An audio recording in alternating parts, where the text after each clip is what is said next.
Back on episode 40, we talked about simple steps to change the culture of your worship ministry. Today, we have 7 more ideas for developing a new culture. Welcome to the Worship Leader Toolbox podcast, where our mission is to equip and encourage worship leaders and teams in practical components of local church leadership. We're so thrilled to have you listening to our podcast, and our prayer is that it's helpful for you and your teams. If you have any thoughts or questions, feel free to reach out to us at worshipleadertoolbox.com, and we'd also be honored to have you hit subscribe wherever you're listening to us. Heading now to today's episode with Tim Price. Hey, Tim, how's it going? It's going great. Good. How are you doing? Oh, I'm doing well. We're going to date ourselves a little bit here, but it's going to snow today, so I had to break out some warm clothes. I was wearing shorts and a t-shirt yesterday, and now today I'm wearing jeans, a hoodie, and it's ridiculous. Yep, it's a very weird cold snap on a spring season. And I did the same thing. You did? Bought this thingy. Oh, yeah. You're like a fleece thing. But it's nice and warm and cozy in here, so it's good. But hey, before we get started, it's always fun to get to know people more. Like, people just learned that I wear hoodies and you wear fleece pullovers. So that's one thing. Let's do a little bit more here. So, like, what are you currently reading? Actually, the book that I just got is Craig Groeschel's new book called Winning the War in Your Mind. Oh, cool. So it's a bunch of scripture and a bunch of scientific, stuff, and just encouragement to know that the attitude is a big part of actually getting to where you need to be. Oh, nice. So it starts in your mind. Starts in your mind. Ideas or whatever. So Yeah. that's been good. But I'm just starting to read that one. That sounds good. Mm-hmm. That's awesome. What about you? Yeah, I'm currently reading a book called The Reset. It's by Jeremy Riddle. It's pretty solid. It's basically talking about kind of returning back to the main point of worship. Like, biblically, why do we worship? What's its purpose for ourselves, like personally, and then also like corporately as a congregation. And it's pretty awesome. I think it came out maybe 2020. I don't really know when it came out. I could be way off. But it's definitely an awesome book, and That's cool. yeah, totally worth it. Yeah, there is actually another question here, but how long have you been playing guitar for, Tim? How long have I been playing guitar? Since I was in 6th grade. So I was 12. Oh, awesome. And that puts it around 1984. Oh, wow. But I actually had guitars even before then. And then really around 6th grade is when I actually learned 4 chords and started playing. Oh, no. 4 chords and a capo. You know every single worship song in the world. Yeah, I haven't really learned anything more. All About right. you? How long you play guitar? I really started playing guitar when I graduated high school. So that was like an 03. So I don't know. So I started playing guitar when you were like not even born. You started playing guitar when I was born. Yeah. You said 84 or 83? 84. Yeah. So yeah, when I was born, that's the birth of your guitar and the birth of me. Mm-hmm. Yep. So I'll always be ahead. Yeah. Yeah. You know what? Let's kind of like get back to the podcast here. And just a few weeks back, we did a post about simple ways that you can change the culture of your worship ministry, starting with determining what you want your culture to look like and beginning to live it out, and then on down the line from there. There was like 6 or 7 topics we talked about, I think. And you can listen to that for clarity on episode 40 in the Worship Leader Toolbox podcast. But today, we have 7 more ideas. But first, a reminder of why your culture is so important. And that is true. Go back and listen to 40 on double speed, and it doesn't take that long. I can't remember how long that is, but culture is definitely a driver, and a lot of times we don't think of it as much. Like the big talk is always vision. And so vision is a major component to your ministry, and it's part of Scripture. Where there's no vision, people perish, and all those things. But even if you have a great and compelling vision, if the culture doesn't help support the vision, then you don't get very far. And so you want your team culture to promote the vision is what it comes down to. Yeah. And we just don't want to throw around a bunch of words. So like a practical idea of this is your vision is to reach people or to help the church worship or to, make disciples.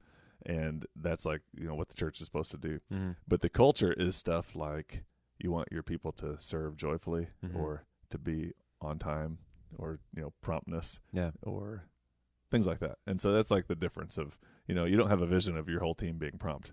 that's just Maybe you that's do. just part of a culture that you want to promote so Yeah. that you can accomplish your vision. Yeah. So, so I don't know, what are some other things you think of when you think of the culture of the team? Like, Well, I think like one thing that's really important, like in Harvest that I've always experienced on Harvest, and it's definitely a unique culture because it's people pulled from all over the place. So it's not like you're serving on one set team or even a team that's part of the same church that you see every single week.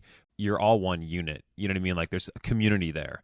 Like even though we kind of come together for like a week at a camp or something like that, there you show up and you're already like in fellowship with one another. So it's not like awkward. You're all friends. You get along and stuff like that. So I think that's important for culture. yeah, that's true. Yeah. That is unique because there's not really opportunity to grow that on a weekly basis. No. Yeah. It's kind of bestowed on people to say, "Oh, you're Harvest today." Yeah. So- yeah. It's definitely way different than like at a church because you show up and you're a family. And so, in case anybody's confused about that, Harvest is basically a traveling ministry, Yeah. serving as worship leaders for events, and there's a pool of people at any given time we pull together and do that. So I'm really curious of what the ratio of people who listen to this who do and do not know what Harvest is. I feel like if you're listening to this podcast, you know what Harvest Ministry Teams is. it probably is true. There's a percentage of people who know something about Harvest that listen to Worship Leader Toolbox podcast. Yeah. Worship Leader Toolbox spun out of, just Harvest Ministry stuff. Yeah. I think the hard part is getting a whole bunch of Harvest people to know about the Worship Leader Toolbox. Oh, yeah. It's hard to get people to, just engage with whatever's out there. So. Yeah. It's true. Yep. Well, that's awesome. But really quickly, we're going to have a quick break, and then when we get back, we're going to run through this list of 7 more ways to build the culture you want in your worship ministry.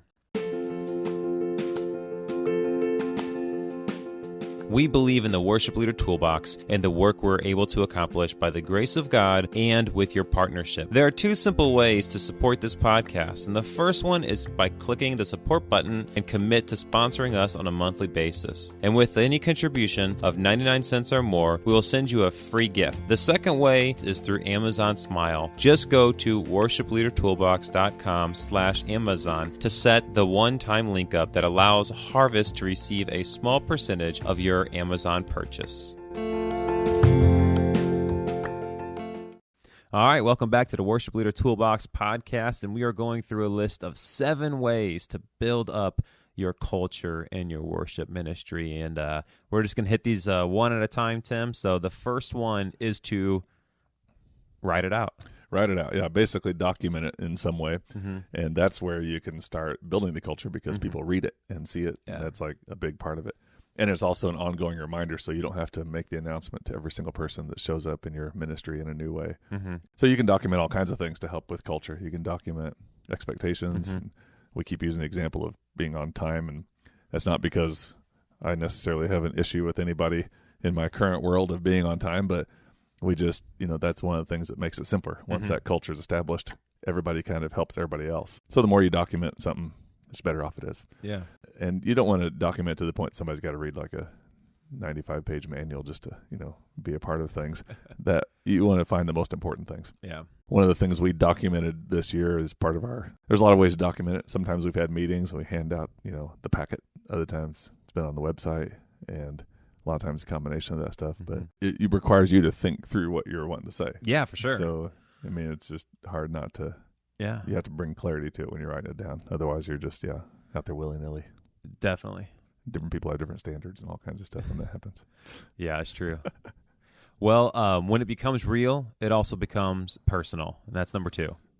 Yeah. No, the idea of personal is that you don't want to try to build a culture that you're not willing to live into.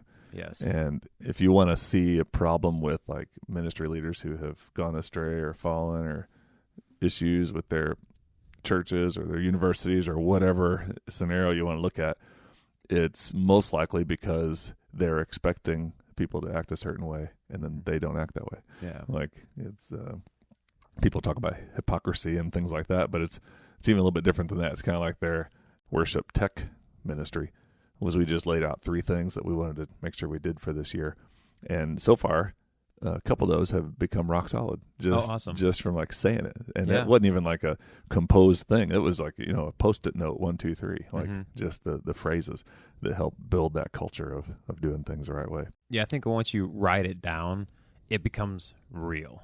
You know what I mean? Mm-hmm. Like, because if you just kind of sit around like we do often, like for, 45 minutes before we started recording this podcast, you just, if you talk about things and just kind of throw out ideas, they're just kind of like out there, but when you write it down, it becomes real, it becomes concrete, and it's definitely something to like, you're living by, so to speak. They just kind of forget that they've wanted to build a culture of integrity. And I mean, there's so many different components you could say to your culture, but integrity and honesty and good boundaries, all those things are part of healthy cultures. And as soon as somebody thinks they're above that, and it's no longer personal to them, that's like a bad place to be in. Yeah, I think that the personal aspect is, this kind of goes to writing it out, and you said a key word is like expectations, right? If you set expectations that you're not going to live by, like one of the, you kept saying it like, so arriving on time or arriving early or whatever, just because that's one that you kept saying, if you're not going to live that out, then really quickly they're going to stop living that out, or there's going to be like conversations without you as the leader saying like, hey, this Tim guy, he's asking all of us to be here early. Where's he at? Yeah, it's like the old thing, you're not going to do what I say, you're going to do what I do. Yeah. I've always been most comfortable just leading by going and doing it. And as a result, sometimes I'm not the best at documenting, and I'm not the best at saying, all right, here's our engineered map, let's all follow this together. I'm more like, this is the way I sense God leading us, and so I'm just going to start plowing through, and come with me if you want. And I think that really works well in the harvest world. Yeah, because there's no map. Yeah. In the church world, it's taken me a little longer to learn that. All right, so the third one we have here is relational, and it goes along with personal. It does. Some ways. Part of building culture is inviting people to help you build it, and so asking, so what would it look like if we did this? Yeah. What do you think is good about this? That brings in an aspect of community and all kinds of stuff. Yeah. And that's another little example, like the idea of a worship team that's having fun together and building that kind of culture where there's a team effort. It's not all work and no play.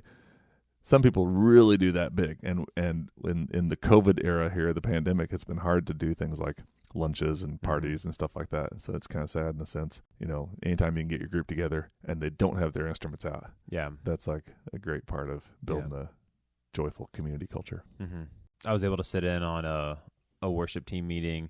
They did a few games, and then they did, for like team building and stuff like that. And then they actually just like led a time of worship. Like the worship pastor and like a couple people got up and just an acoustic guitar and 3 voices just sang. It was like the first time I've actually like sat back and like, man, I'm actually able to like worship. I mean, we're leading worship, and we should be worshiping when we're leading worship. How many more times can I say worship? But sometimes you kind of get into this rut where it becomes more of like a job, and that's where I think we need to like refocus. But that was actually a great experience, is like offering opportunity for your team to just be there and worship and not have to like think about leading worship or. Yeah. And that's been a thing I've heard for a lot of years. And especially if you have the same group every Sunday at your church. So a lot of churches have like the band. Yeah. And then they're there every single week. Yeah. And been a lot of times when I've led worship at churches as a guest worship leader, and part of the reason behind that was because they wanted their worship team to sit in the congregation. And so I've just been there to do that. Yeah. The other side of the thing is that if you're rotating in and out, then there are a lot of Sundays and weekends that you are able to just be a part of worship. But the worship leader or the main anchors are sometimes that's the tough part. But still, I know what you're saying, the relational side of just getting together with that group and doing that. All right. Number 4, practical, making it practical for your context and setting. Because if you hear podcasts or read a book on building a culture in your group, then it may not translate. Like when I listen to the Hillsong Creative podcast, those type of things aren't going to translate here in Midwestern Southern Illinois. I mean, like, Yeah. for one thing, it's the size of a church and the way the church is and the focus of their church, and then it's different people and it's a different time zone, it's a different part of the globe. Yeah. And then if I take all that and say, oh, here I'm right Lewiston, we're going to do this in our church. So our culture is also unique for here, and that's part of the beauty that makes it interesting. Every church has their own little thing. But this practical idea is that you can be patient as you build on the basics, and you pretty much allow simple things to happen that fit your style of people. If you have a season where you have like a lot of students in your ministry, then the practical aspect of building a culture with them is going to be a little different. And sometimes when we have our students helping us along with the adults, all of a sudden I realize part of our job here is just teaching them how to put in-ears in. Yeah. And I know we mentioned that before, but it's weird. That's like a 20-minute project, just trying to get them set up on the flow of what you do to prepare to be in the band. And so part of the culture is that I don't want our church to downplay that. Like, that's a huge investment. It's great. I'd sacrifice a lot of stuff on a Sunday for one student to know what it means to lead worship, even if it is the practical stuff. Like, there's just a good thing about that. So, and it takes a lot of patience. Yeah, because culture isn't something you just snap and say. It's like ongoing. So. Yeah, it's a long haul kind of a thing, and not a quick. It's not a quick fix. Yeah, and it's got to be tended to. So. Yeah. That leads to the next one. That leads to the next one, yeah. So the next one we have here is consistent. It actually has the word written down here, long haul. Exactly what you just said. Really? So. Oh, look at that. So no matter how long you have whatever role you're leading in, and here's another, just maybe a sideline topic, but is it only the job of the worship leader, the hired paid worship leader, to build this culture? Or, I mean, is it other? How does somebody who's not paid in a church worship team help build this culture? Well, I think that it comes from the buy-in of being on the team. You know what I mean? Like, you know, let's say you have like, you know, a quick one sheet of like, you know, the mission and the vision for the worship team, and then, you know, expectations. You know, when a person takes that and says, I want to be a part of this, they're kind of also saying that, like, I'm buying in, and I'm gonna, you know, help build this culture with what you as the worship leader are laying out. You know what I mean? So I think that's how, like, you know, anybody from a volunteer to a paid staff member, you know, is gonna helping to get on board, be a part of it. Yeah, so that's good. So that's a good answer. And the consistency part is really just keeping that going for a long time. Yeah, and it's, you know, more than just announcing it each January. It's like ongoing, you know. Yeah, part of who you are to keep saying it. So that's good. Yep. Yeah, I think one thing also with the consistency is our next point is to keep it simple. The idea that you don't have to change everything right away. So if you're looking at your team and you want to build a culture of bigger production and excellence habits, or acquiring new things to make that happen better, or a culture of more complicated music, or, you know, newer music, or any of those things, I think it's fine if you make it simple to start with. And I always think back to this one Sunday, because I can remember where I was standing when I said it, but we used to always print off songs for everybody. And then one day we just kind of made the announcement that at the end of this year we're going to go paperless. And which meant, well, all of a sudden somebody had to think about, oh, who's going to buy some iPads, and who's going to do this, who's going to do that. And it just, you know, it's a small little thing. It was simple to say that, but it kind of felt like, you know, like we're going to be on the moon by the end of the decade type announcement, and everybody went with it. Yeah. But it wasn't like we had 10 objectives. We, you know, we kept it simple. That was our one thing. Yeah. So. And even in the step process of that, it's not like you were saying, you know, you're going to go from having paper copies and stuff like that and music stands to like having nothing, right? You know what I mean? So like, even just going from a step to like having music stands out there to like just an iPad holder, you know, one, it kind of cleans up the stage look, but then also it's just a simple step of, you know, a visual. I guess that's more of a visual thing, but yeah. So that's true. You're saying like a step between like using paper copies to no music at all. I think it'd be interesting to hear from anybody who is listening what your church does. What Yeah. are the markers of when a church says, "Oh, we're going to memorize everything"? It's like Elevation Church; they don't have music out, Yeah. but most churches that are under 200 people do.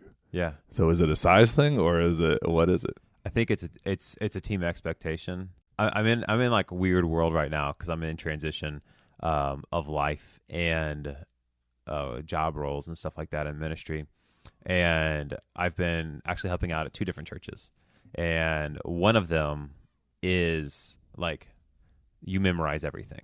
The only thing they have is the confidence monitor in the back of the room, but the expectation is that you memorize everything. Guitar parts, drums, piano, bass, whatever. Anybody can memorize drums. And not me, man. You don't want me on drums, that's for sure. I'll get everybody all lost.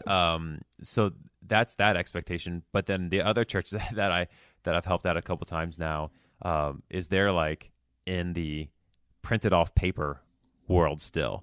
And actually, just by me kind of being there over those couple times, I've like talked them into like getting with Music Stand off of Planning Center. So like they're in the transition of going paperless. So in those 2 examples, that is 3 worlds right there. Like paper, iPads, Yeah, nothing. it's insane. it's crazy. We could have just skipped the middle step and gone from paper to nothing, but Well, like in the case of the second church you just described, yeah. do you think it's realistic in that church to say we're going to Music Stand on iPads, but really that's only going to be for a year because then you're going to memorize everything every week? Yeah, I think okay. So I think it just makes me think there's probably another factor in there, and that's how many musicians you have. that's the main thing. Is so when I was helping out with that first church, I was only there twice a month, and if I was like there weekly or 3/4 at a time, and I had to memorize all those songs and everything like that, like I don't know if I think I'd burn out. Now obviously like once you're in the world of memorizing songs, it's easy and you can do it, and it's all kind of like the same muscle memory kind of stuff. Especially if you're there 2 alternate Sundays or weekends and a couple of songs overlap. Exactly. So that's not too hard. Yeah. But to answer your question though, you asked about the second church.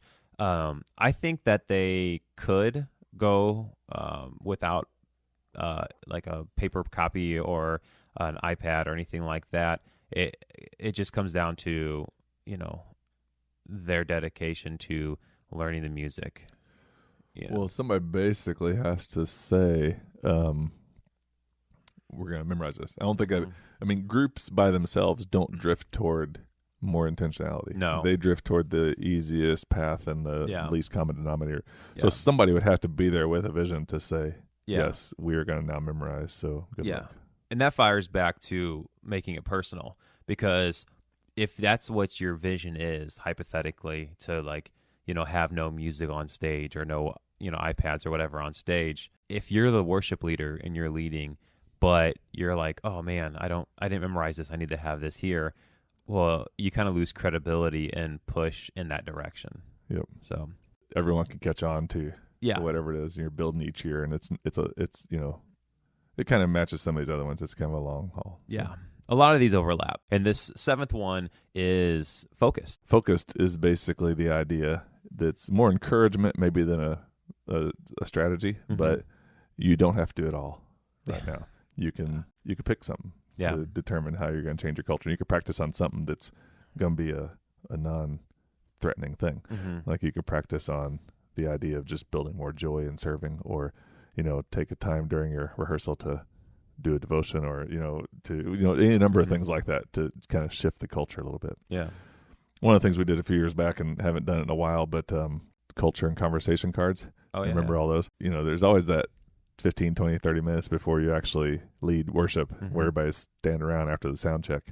And so for several months we got into a circle, and really until COVID kind of hit. I mean, then we stopped doing that. It for sure. But we got in a circle, and I would hand out these cards about the size of little baseball cards, and we would just talk about a quote or a topic. And I just like as an example, one of those was ministry that costs nothing, accomplishes nothing. And so everybody sat and talked about that. And then we had a scripture, and then we prayed, and it was just like a little conversation starter, really, to like increase the idea of culture.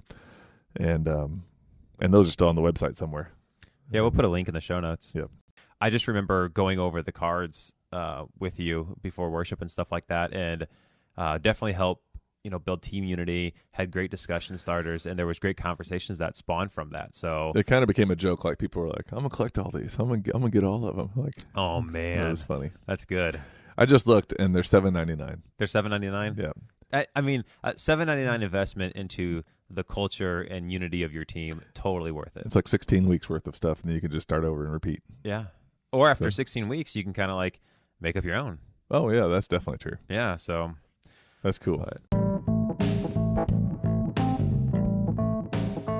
All right, Tim, that is our list of 7. Write it out, make it personal, make it relational, practical, consistency, simple, and focused. That is our 7 from today. It's a great list, and we want to encourage you to keep striving towards a healthy and dynamic culture in your worship team. You want a culture that is about excellence, teamwork, developing skills, being on time, serving joyfully, and all those things. But we also definitely do not want to miss the main point of the worship team in the local church, and it's to lift up the name of Jesus and help the church proclaim the message throughout heartfelt thanksgiving, gratitude, and exuberant singing. Keep up with the great work, everyone, and stay in touch with us at worshipleadertoolbox.com.